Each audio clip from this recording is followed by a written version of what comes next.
Bismillahirrahmanirrahim. Assalamualaikum warahmatullahi wabarakatuh. Alhamdulillahi rabbil alamin. Wa bihi nasta'inu ala umuri dunya waddin. Wassalatu wassalamu ala asyrafil anbiya'i wal mursalin. Sayyidina Muhammadin wa ala alihi wa ashabihi ajma'in. Amma ba'd. Faqala ta'ala a'udzu billahi minasy syaithanir rajim. Bismillahirrahmanirrahim. Ya ayyuhalladzina amanu istajibu lillahi wa lirrasul idza da'akum lima yuhyikum. Al-ayah. Sadaqallahul azim. Bapak-bapak, ibu-ibu, saudara-saudaraku jamaah Majelis Ta'lim Masjid Asy-Syifa yang dimuliakan Allah. Alhamdulillah atas izin dan ridho Allah Subhanahu wa taala pada malam ini kita dapat bersilaturahmi kembali di majelis ini. Mudah-mudahan semuanya sehat walafiat. Ada dalam curahan rahmat, berkah serta lindungan Allah Subhanahu wa taala. Salawat dan salam semoga selalu tercurah kepada Rasulullah sallallahu alaihi wasallam beserta keluarga dan para sahabatnya. Jamaah sekalian, kita masih berada dalam suasana bulan Maulid. Tadi malam kata Pak Haji di masjid ini pun ada peringatan Maulid. Kami juga di pesantren kebetulan tadi malam. Saya kira salah satu intisari dari memperingati Maulid Nabi itu adalah bagaimana kita berikhtiar untuk menumbuhkan kembali kecintaan kita kepada junjungan kita Nabi Muhammad sallallahu alaihi wasallam. Sebab mencintai Nabi itu merupakan salah satu pilar, salah satu rukun dari rukun iman. Syekh Muhammad Al-Ghazali berkata, wa'lam anna mahabbatan Nabi sallallahu alaihi wasallam. Ketahuilah bahwa mencintai Nabi Muhammad sallallahu alaihi wasallam ruknun min arkanil iman, adalah salah satu rukun dari rukun-rukun iman. Nah, para ulama memberikan penjelasan di antara ikhtiar kita untuk menumbuhkan mahabbatun Nabi itu, di antaranya adalah dengan mengenal sirahnya atau kisah perjalanan hidup dan perjuangannya. Dan yang kedua adalah dengan memahami dan menghayati apa yang beliau wariskan kepada kita sekalian. Di antaranya adalah sunnahnya, yakni hadis-hadisnya.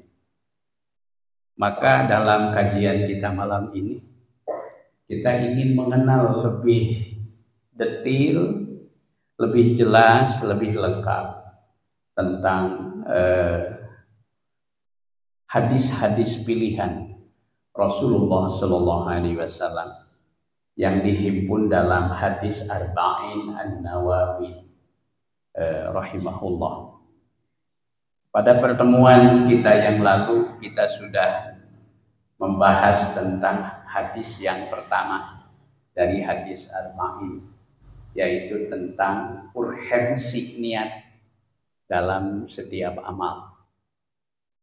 Nah, malam ini kita akan mencoba mulai mendalami hadis yang kedua, yaitu tentang, kalau diibaratkan itu, kalau dalam Al-Quran katanya ada satu surah yang surah itu merupakan surah induk, bahkan dia merupakan bacaan yang diulang-ulang, dibaca minimal 17 kali satu hari.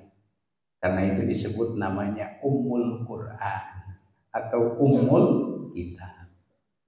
Ternyata hadis juga ada hadis yang disebut namanya Ummul Hadis, induknya hadis. Nah, hadis yang kedua ini yang oleh sebagian ulama disebut induknya hadis, Ummul Hadis ya. Saya kira sebagian besar kaum muslimin sudah sering mendengar hadis ini. Tapi yang kita inginkan dari kajian ini bukan hanya sekedar mengenal secara sekilas, tapi kita ingin dapat memahami dan menghayatinya secara lebih mendalam.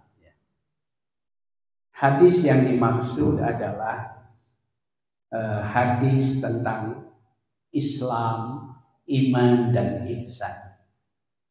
Selengkapnya hadis ini berbunyi Bismillahirrahmanirrahim. An Umar radhiyallahu anhu aidan.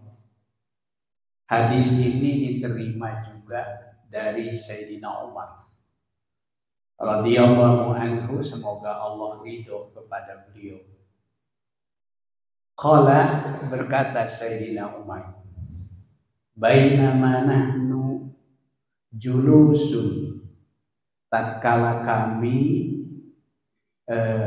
julusun, sedang duduk, inda Rasulillahi sallallahu alaihi wasallam, di sisi Rasulullah sallallahu alaihi wasallam, zata yaumin, pada satu hari, idh tola'a alaina, tiba-tiba, tola'a di sini dalam arti datanglah. Kalau tola'a itu makna asalnya adalah terbit ya. Maka ada sholawat yang kita kenal, tola'al badru alaina. Nah itu tola'a ya. Tapi di sini maknanya adalah tiba-tiba datang kepada kami siapa? Rajulun, seseorang, syadidu bayadi siyab, yang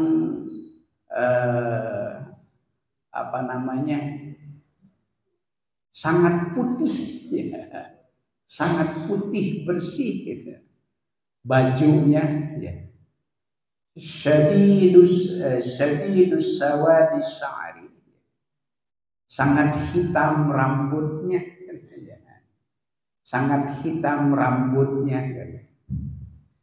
La yura alaihi, tidak terlihat padanya asarus safari, bekas perjalanan ya. Artinya teka tinggal dina pamentena sapertos jalmi anu capek gitu ya.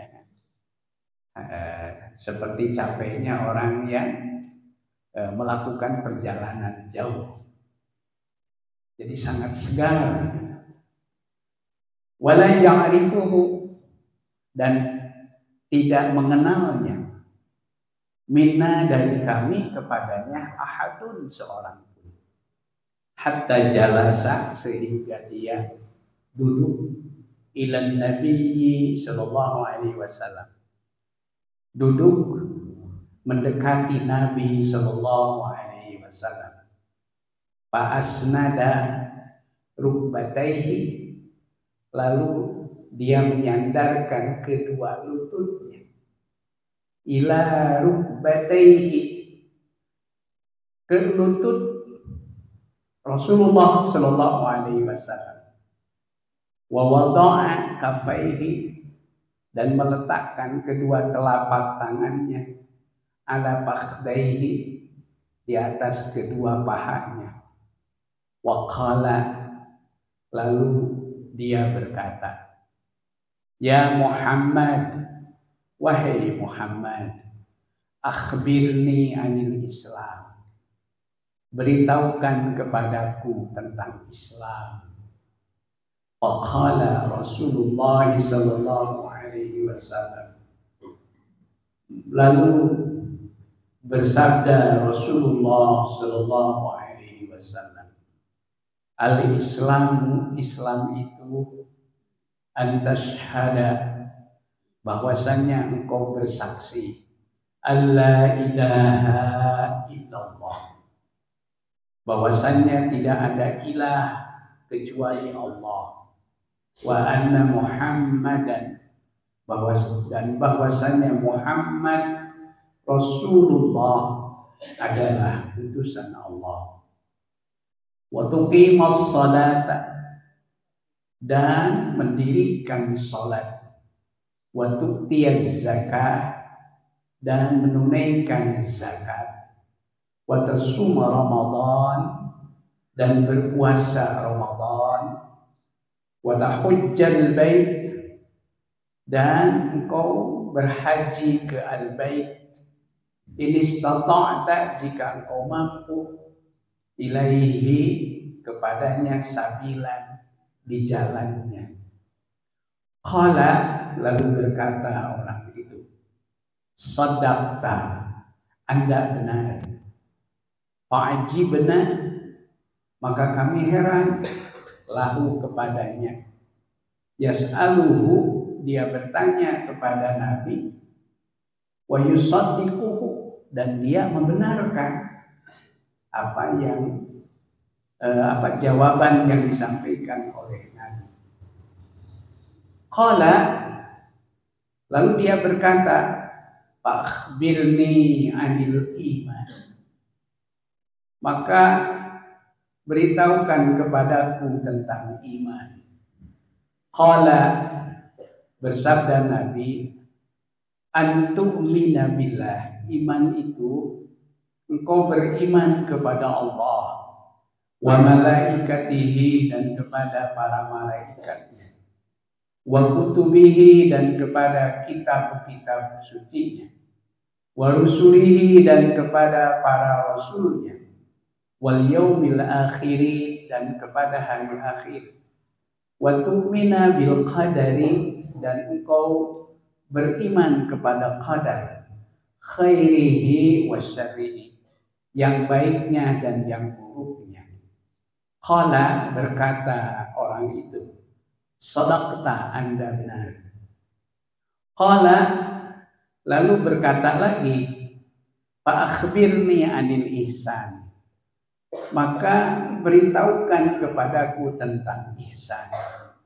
Qala, Nabi bersabda, anta'budallah, ihsan itu engkau beribadah kepada Allah, ka'annaka tarahu, seakan-akan engkau melihat dia. Fa illam takun tarahu, jika engkau belum mampu merasa melihat dia, fa innahu yaraka, sesungguhnya dia melihat engkau. Qala, lalu dia berkata lagi, fa akhbirni 'anis sa'ati, maka beritahukan kepadaku tentang hari kiamat. Qala, bersabda Nabi, mal mas'ulu anha bi'alami minas sa'il, orang yang ditanya tentang pertanyaan itu, tentang kiamat itu, tidak lebih tahu dari orang yang bertanya. Bi'alama minas sa'il. Qala, maka orang itu berkata lagi, fa akhbirni an amaratiha, beritahukan kepadaku tentang tanda-tandanya. Qala, maka Nabi bersabda, antaliddal amatu, yaitu diantara tandanya ketika melahirkan, al amatu, amat itu seorang hamba sahaya perempuan, rabbataha, ketika dia telah melahirkan tuannya, Nanti kita jelaskan. Wa antara al-khufata, dan bahwasanya engkau melihat al-khufata. Al-khufah itu orang yang bertelanjang kaki. Al-urata, ya. Al-alata, yang tidak memakai sandal. Ri'a asyai, dan mereka itu para pengembala kambing, ya, pengembala kambing.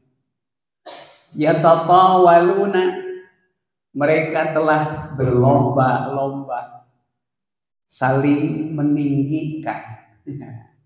Yatatawaluna itu berlomba-lomba meninggikan bangunan. Fil bunyani, dalam bangunan. Summa intalaqa, kemudian orang itu bertolak, pergi maksudnya. Palabistu maliyan, maka aku termenung, kata Sayyidina Umar, maliyan, beberapa waktu lamanya. Dalam beberapa riwayat, Sayyidina Umar merenungkan kejadian ini, beliau merenung itu sampai 3 hari lamanya. Dan beliau tidak sempat berjumpa dengan junjungan kita Rasulullah Sallallahu Alaihi Wasallam.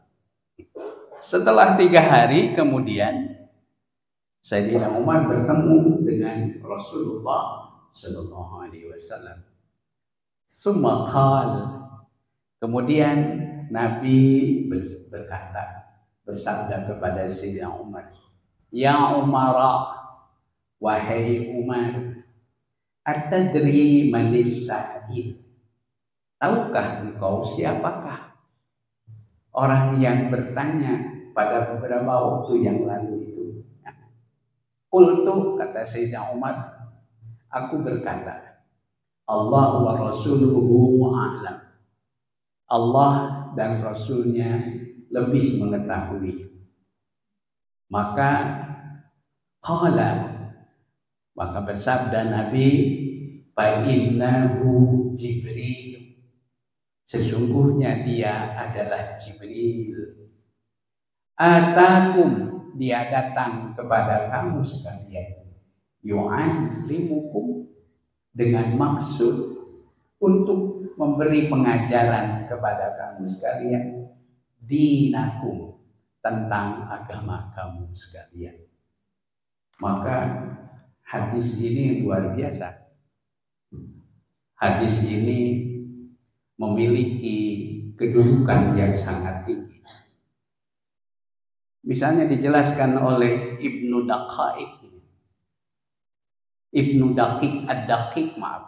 Ad-Daqiq tentang ahamiyatul hadis.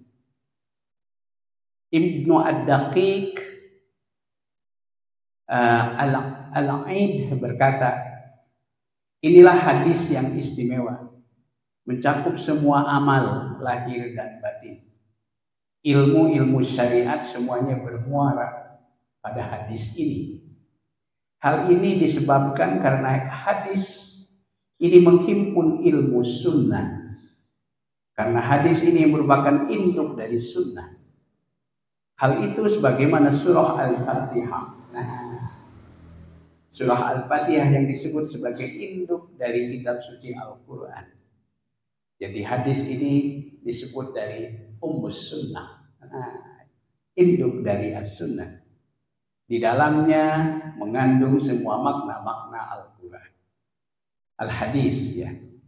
Jamaah sekalian yang dirahmati Allah Subhanahu wa Ta'ala, saya kira tadi sudah cukup jelas beberapa penjelasannya secara umum. Kita langsung akan coba lihat apa fiqhul hadis, Artinya pemahaman yang bisa kita peroleh dari hadis ini.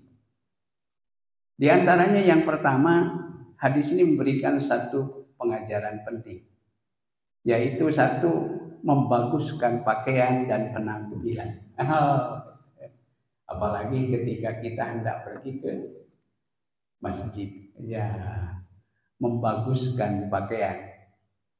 Disunahkan memakai pakaian yang bersih dan memakai wewangian ketika akan memasuki masjid dan menghadiri majelis ilmu. Ini bagian dari adab, ya, adab. Ayat tentang tuntunan kita disunahkan memakai pakaian yang bagus dan bersih itu diantaranya surat Al-A'raf ayat 31. Allah berfirman, a'udzubillahi minasyaitonirrajim, ya bani Adam, hei anak Adam, khudu zinatakum, pakailah perhiasan, inda kulli masjidin, setiap engkau hendak pergi ke masjid. Tapi wala tusrifu, jangan israf. Apa itu israf? Jangan berlebih-lebihan.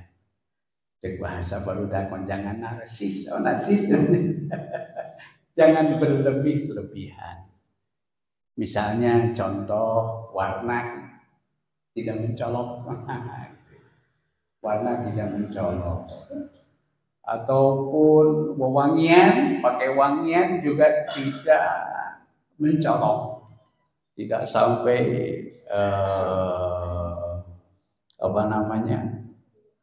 kalau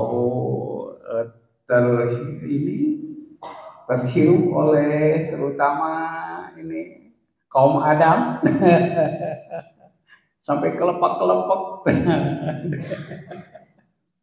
Ya, wala tusrifu, ya, jangan berlebih-lebihan. Innahu la yuhibbul musrifin, karena sesungguhnya dia tidak senang kepada orang-orang yang berlebih-lebihan. Begitu juga berlaku sopan santun ketika berada dalam majelis ilmu dan ketika sedang bersama para ulama. Pasalnya malaikat Jibril alaihi salam datang kepada Nabi Muhammad dengan penampilan dan perkataan yang baik. Nah, ini pelajaran adab mengenai tuntunan adab di majelis ilmu.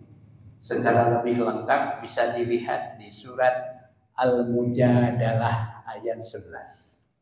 Di situ lebih lengkap. Yang kedua, definisi Islam. Islam secara bahasa adalah tunduk dan totalitas dalam memasrahkan diri kepada Allah. Adapun secara istilah adalah sesuatu yang berdiri di atas 5 pondasi, yaitu mengucapkan 2 kalimat syahadat. Mari kita ucapkan kembali. Asyhadu an la ilaha illallah wa asyhadu anna Muhammadar Rasulullah. Yang kedua, mendirikan sholat pada waktunya dengan memenuhi syarat rukun dan adabnya. Yang ketiga, berzakat, 4 berpuasa di bulan Ramadan, dan haji sekali dalam seumur hidup jika mampu. Kemudian berikutnya tentang definisi iman. Iman secara bahasa adalah membenarkan, tasdikun. Sementara secara istilah adalah percaya adanya Allah yang Maha Pencipta, Allah yang Maha Esa dan tiada sekutu baginya. Percaya dengan adanya makhluk Allah yang berupa malaikat. Mereka merupakan hamba-hamba yang mulia. Mereka tidak pernah durhaka kepada Allah Bahkan mereka selalu melaksanakan perintah Allah. Allah menciptakan mereka dari cahaya. Mereka tidak makan, tidak berjenis kelamin laki-laki maupun perempuan. Jadi malaikat mah teu aya malaikat anu pamengket, teu aya malaikat anu istri, teu aya malaikat.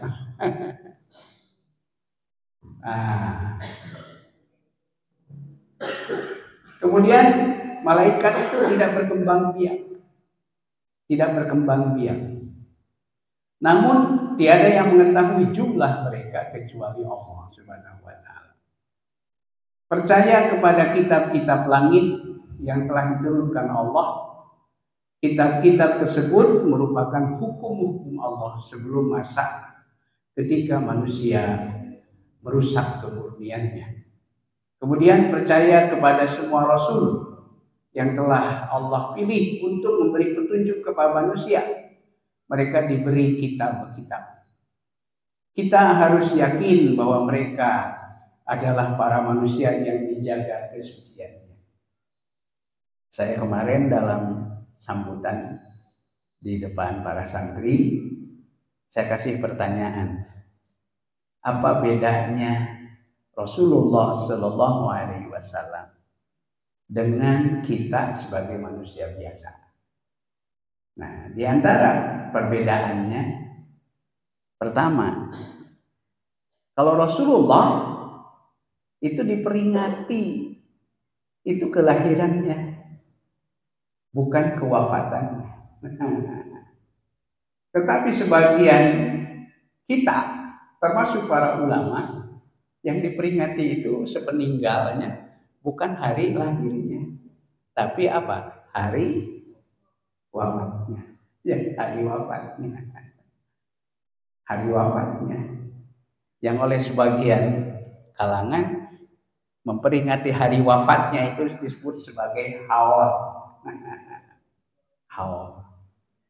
Mengapa Nabi diperingati hari lahirnya, sementara yang lain pada umumnya diperingati hari wafatnya?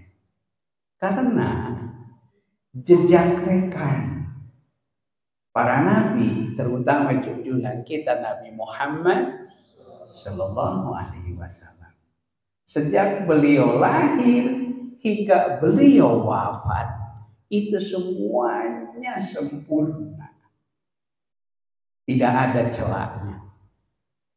Jangankan codeka, tidak ada celahnya.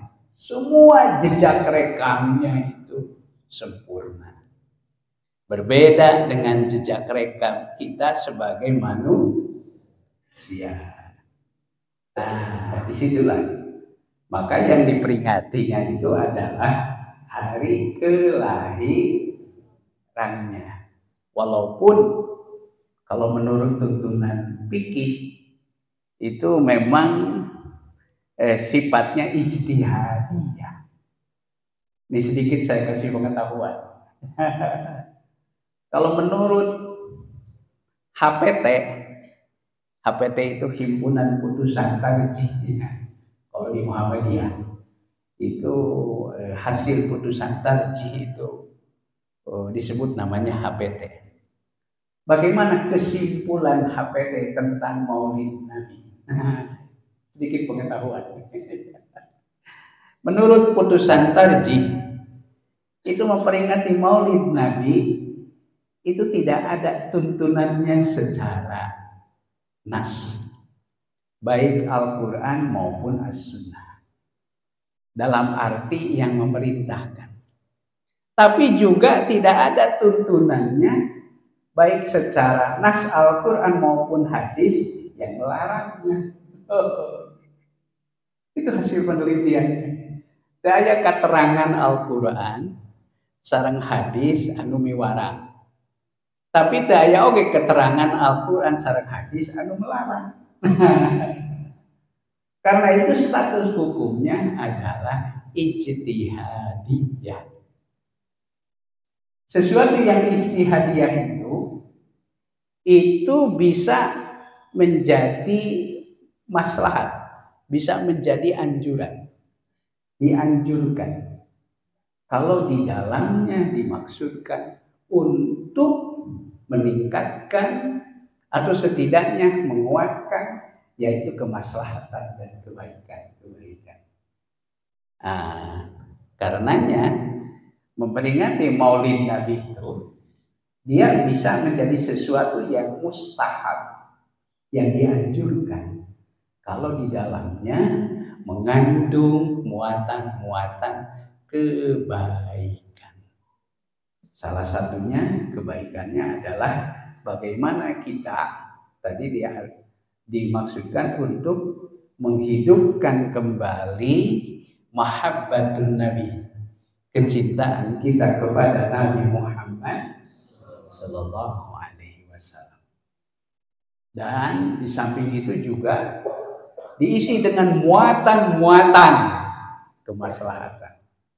Di antaranya kalau dalam tuntunan agama maqasidus syar'i itu ada 5 kemaslahatan yang harus dikuatkan. Di antaranya pertama hifduddin, memelihara agama. Yang kedua yaitu hifdul mal, memelihara harta. Yang ketiga hifdun nafsi, memelihara jiwa. Kemudian yang keempat yaitu apa tadi? Hifdun din, hifdul mal, kemudian hifdun nafsi. Nah, yang keempat adalah hifdun nasab, ya, memelihara nasab. Memelihara nasab. Nasab itu adalah keturunan. Apalagi yang kelima itu, satu lagi itu yang paling pokok. Jadi penguatannya itu diantaranya adalah bagaimana kita menguatkan, menciptakan kemaslahatan. Baik, kita lanjutkan ya mas sekalian. Nah, definisi ihsan adalah ikhlas dan melakukan sesuatu sebaik mungkin. Disebut namanya itqan, maksudnya adalah ikhlaslah dalam beribadah kepada Allah semata dengan menyempurnakan pelaksanaannya, seolah-olah kita melihatnya saat beribadah. Jika kita tidak mampu, ingatlah bahwa Allah melihat dan menyaksikan setiap perkara yang ada pada diri kita. Nah, yang terakhir tadi kita ingin garis bawahi yaitu tentang hari kiamat. Apa tanda-tanda hari kiamat? Tanda-tanda hari kiamat itu diantaranya adalah rusaknya zaman. Kemerosotan moral, yakni banyak anak-anak yang durhaka kepada kedua orang tua.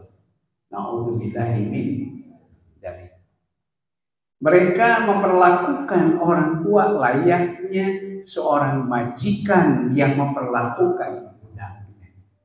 Jadi hadis tadi itu ada yang memaknainya itu dimaknai sebagai kiasan, yaitu ketika merosotnya nilai-nilai moral dan akhlak sehingga perilaku seorang anak yang seharusnya berbuat ihsan, maka dia berperilaku yang tidak selayaknya.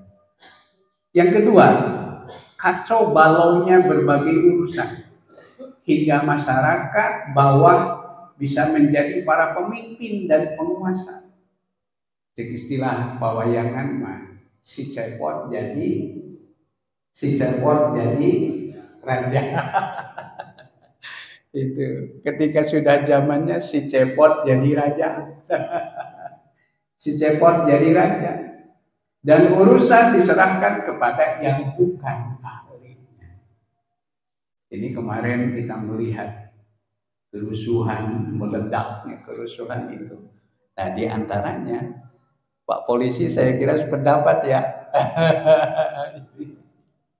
Ketika kata Nabi kan, idza wusidal amru ila ghairi ahli faqadiris sa'at. Jika urusan diserahkan kepada orang yang bukan ahlinya, maka tunggulah kehancuran. Yang terakhir, melimpahnya harta di tangan manusia, dan semakin banyak orang yang hidup bermegah-megahan. Itu kata guru teman anak saya di sekolah. Itu gelo, cenah gitu. Aya jam tangan 11 miliar jika kumaha eta.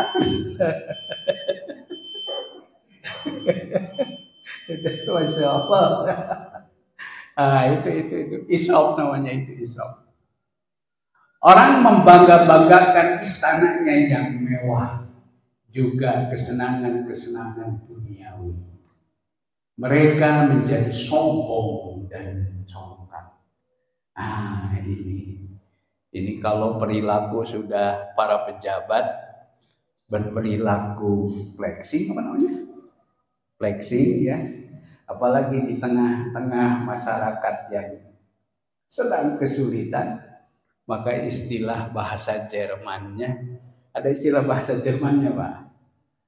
Nyolok mata bun